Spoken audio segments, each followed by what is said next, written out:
Lesson 6 is about building assemblies. And so in here we're going to talk about the construction of an assembly document, by adding the parts together that we've created and defining the relationships between those parts. And so as you go through the PowerPoint, it just explains all the different types of relationships about flash fit, and then also the differences between mate and align when you select two faces, and that you can switch between them with the flip key. And also about the orientation as you're placing those components. And when you get to this slide is when you're going to go do the very first exercise. So let's go ahead and start a new assembly. Make sure you pick metric assembly this time. We're going to be putting parts together. And then you're going to want to go to the library. Now I have seen cases where somebody has clicked the X and the library is not available. So I do want to show you how you get that back. Is just click on any of these other ones, and then you go to this little drop list right here, and you want to make sure that parts library is turned on. So just in case that gets turned off, you want to turn that back on. Okay, so that is your parts library. If you click auto hide, that puts it along the edge. So we're going to go to our parts library, and we want to point to the correct folder.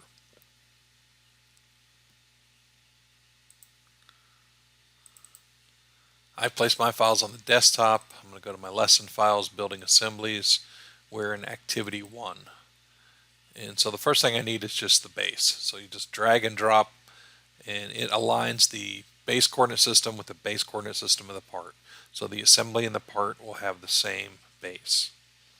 So this part just has one face painted green, just to make it more obvious what we're aligning. Go back to the parts library. Here is the top piece that we're going to be adding. Notice that if I come down here and I hold down my mouse button and I do short strokes, that I can rotate a single part in the preview window. It's always a good idea to get this in an orientation close to what you want when you bring it into the assembly. It makes the relationships much easier to define and to understand what you're doing. You can't drag from the preview window. You have to drag from the library. So click and drag and let go, and it will be put where your cursor is. So the first thing I want to do is I want to mate the bottom face. So I'm just using my middle mouse and rotating. I want to make the bottom face. And let's say you mistakenly picked the wrong one. You got this face. It's no problem. Just right mouse click to clear it to pick the correct face that you want. I want this one. And I want to mate it to this green face. Okay, and it did a mate. It put those right together. If it was oriented upside down, it would have done an alignment. So that's the difference between align and mate. Okay, if you don't get what you want, you simply flip it. The next thing we need to do is align the two holes. So I'm in flash fit, which means I can select faces, I can select cylinders, I can select edges of cylinders. In this case, I want the cylinder. So make sure you get the center line shows up. And which hole do you want to align that to? Well, I want to align it to this hole. Puts it in a position. Notice it's still a transparent green color, and that's because it's not fully defined. It still could rotate around that cylinder. So I need one more relationship. So I want to take this hole and I want to align it to this hole. And once it's fully defined, meaning it has no more degrees of freedom to move, it will become a solid color. Also notice the very first part that I brought in was grounded in space. If you can see over here, there's a little blue diamond in the upper right corner of the icon that indicates something that is grounded.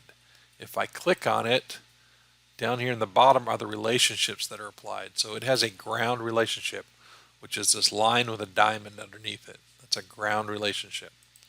If I click on the top, it has the three relationships we created. It has the mate, so it highlights the faces. It has an alignment. It has an alignment to those holes, and then another alignment. So it shows you those relationships. If you happen to have got the wrong one, you could simply delete it and recreate it. So how to recreate it is you go back to the assemble command. You select what you want to assemble, just like we did before. and it will create a new relationship. Okay, so the relationships are all hidden underneath this line once you click on the part. It'll show you what's been applied. If you don't like them, you can delete them, recreate them. Let's go back to the PowerPoint. And then we start talking about all the different types of relationships that you can create. And so as you work through this, it talks about all the different ones: a connect relationship, angle relationship, tangents, the path relationship, good for making something follow a path, the cam relationship, center plane relationship. This is one that's very important to understand, and the main reason I say that is because this is one that's actually used in the certification test, because it's one that's very, very common, is to center a part between two other faces, and it makes it very easy. Okay, so again, it tells you it's going to use this on the certification exam. So the next activity that we're going to do is we're going to put together this valve. So let's go back to our solid edge. We're going to close this one. No need to save it. It was just a practice. And let's go ahead and start a new assembly again.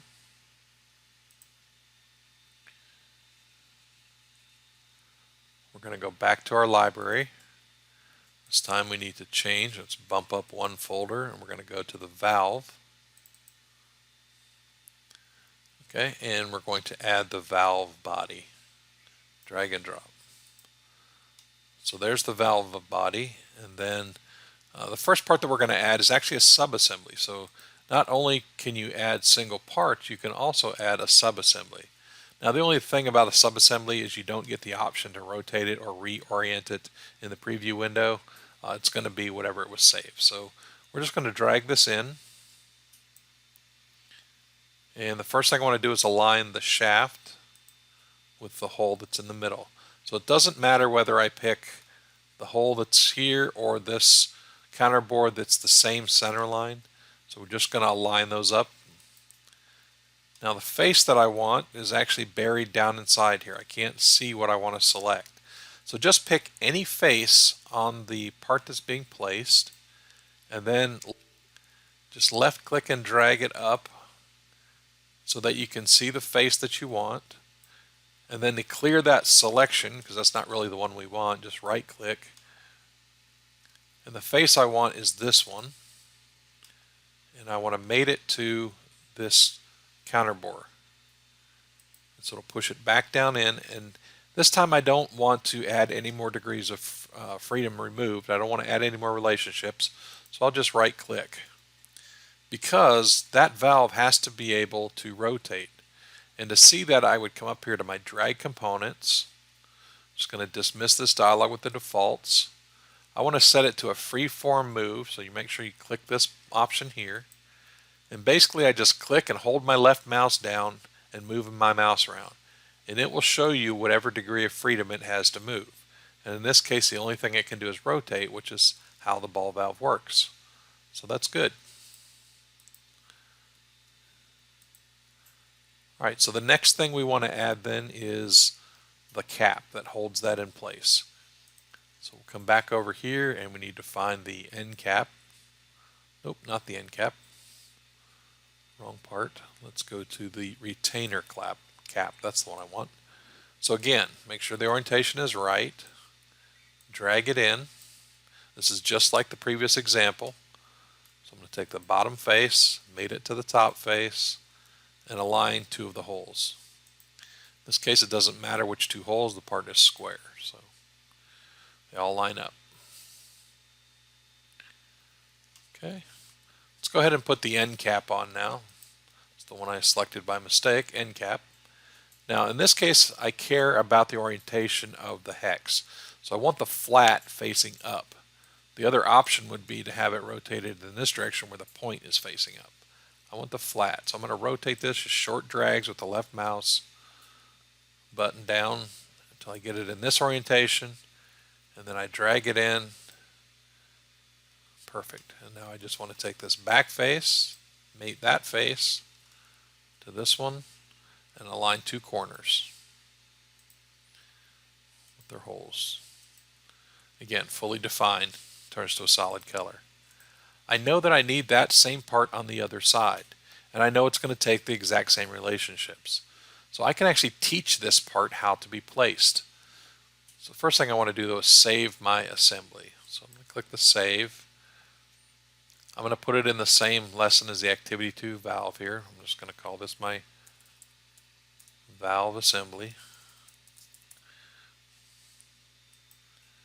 Alright, once you've saved it, then you can take that end cap. And like I said, I want to teach it how to be placed. So the next time I don't have to add all those relationships. So I come over here to what we call Capture Fit. So you click Capture Fit. It shows you that it has a mate and two axial alignments. That's what I want to save. That's what I want to capture. So I'll go ahead and click OK. So what that means is when I come over to this side, then go back to my library, orient my part again, and I drag it in.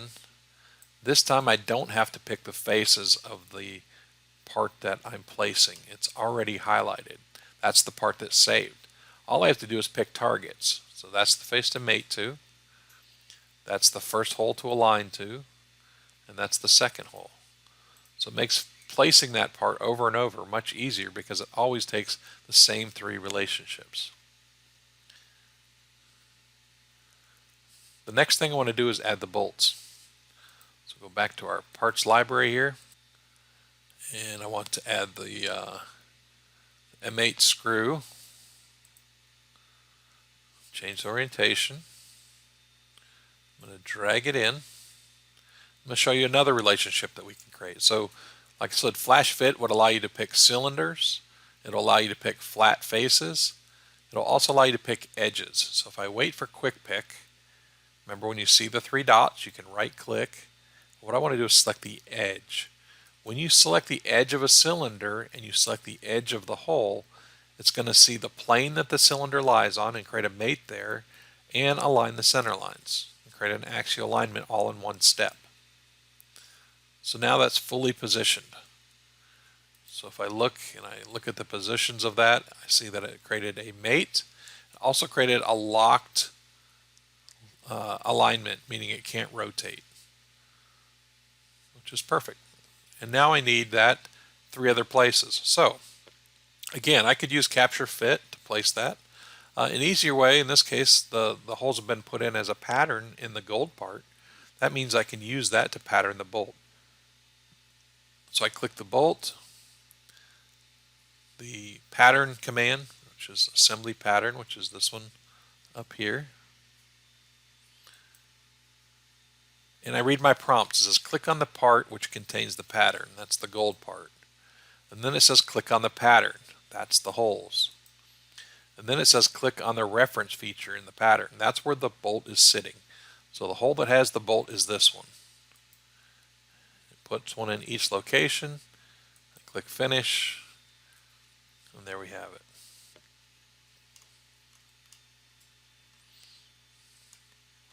I'm going to place two more bolts, one on each side. So that's the correct orientation for the side. So I'm just going to drag it in. I'm going to do the same thing. I'm going to pick up the edge. I'm going to line it to an edge. And this time I'm going to place a bolt on the opposite side directly across from it. This is a strategic move, and I'll show you why in just a second. As this time the bolt's going in from this direction. I'm going to pick up the edge and the edge. Now that I have those two bolts in there, I'm ready to pattern those. So I'm going to select one, space bar, so I can select both of them. I'm going to go to my pattern option. The part that contains the pattern is the gold part. This is the pattern, those are the holes. This is where the bolt's sitting. And so that created a pattern of all of the bolts and all of the holes, which is really great. We got a few more parts to add here. Let's go back to our library. Next thing we need to add is the handle. Okay, so I can see the handle has a cylinder has flats that line up with the flats on the shaft. So let's bring the handle in. Okay. First of all, the back side of the handle, this flat face back here, needs to sit on this little ledge right here. So let's get the right part here. There we go. That ledge. So those faces are going to be mated together. Okay. The next thing I need is the cylinder. I want to pick up that center line and I want to center it on the shaft. Okay. Now be careful because this has physical threads on it. Picking the center line, you can't just select the side of the part. You have to select somewhere where the shaft is shown. And so I used this radius at the top and got it center line. Alright, but I can see my flats are not lined up. Okay, so the two flats are not lined up. So I need to add another relationship. So right here, you can see I've just added the two. And so I need to add another one. So I'm going to go back to my assemble command because I got out of the assemble. And I want to pick up that flat face. If you can't get it, you can use quick pick. Pick the face. And which face do you want to align it to? The flat face of the shaft, which it's this one. Okay, so I'm using quick pick to pick up that flat face. And it creates an alignment. In this case, it automatically realizes that it can't mate it at a 0 offset, right? So it creates what we call a floating alignment. Okay, so it will stay lined up as far as parallel, but it can't be mated because otherwise it would have to shift off the center. Okay, let's see what's next.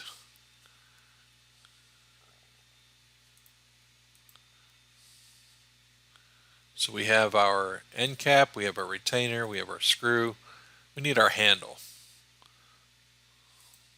So the handle grip needs to go on there. So let's bring that in.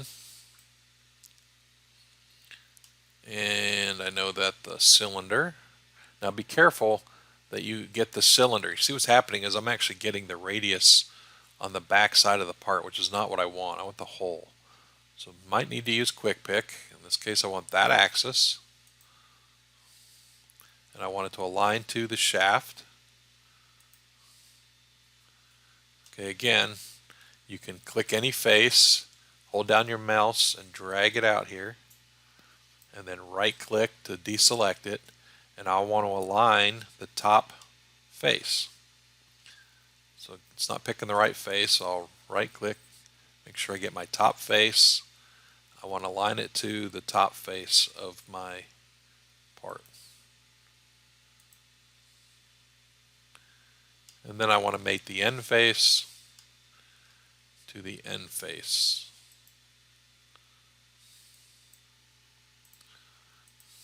And it puts it in position.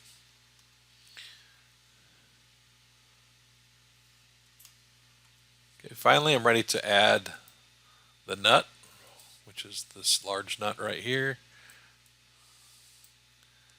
I'll bring that in. And I know that I want to take the cylinder. So I need to find the center line. Line it to the center of the shaft. Again, I can't see it, so I'm just going to move my mouse around until I highlight an edge here. And then I'm going to drag it up. There we go. Right click. And I want to take the bottom face, I want to mate it into the hole. And so that is my valve.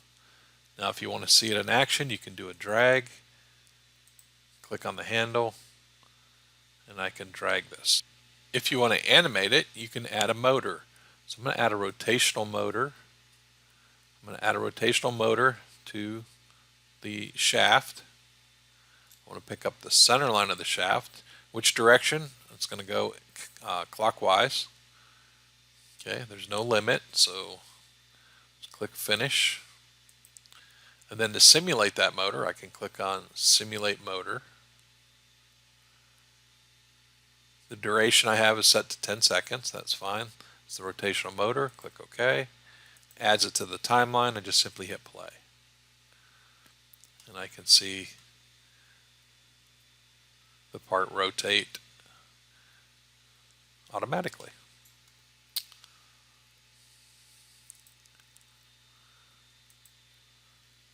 The final thing I want to show you with this is that you can create an exploded view. First of all, let's go ahead and hit save. Save all the changes that we made. We're going to go into Tools, ERA. Stands for Explode, Render, and Animate. I want to create an automatic explode of the top level assembly. And I'm just going to auto explode it by clicking explode. So it takes all of the relationships that we placed and explodes them into a logical sequence of how that thing would go together. Now clearly this is not going to fit through that little hole, so this subassembly would really need also to be exploded because this would be assembled inside of that valve, but we're not going to worry about that right now. If you need to adjust anything, you can reposition parts, you can drag components, so like this guy is too far out, I might drag him up here. You can change anything you want. You can change the order in which things happen. So when you're all done, you want to go ahead and save this as a configuration. So we'll go to Display Configurations. This is a new one. We're going to call it Explode.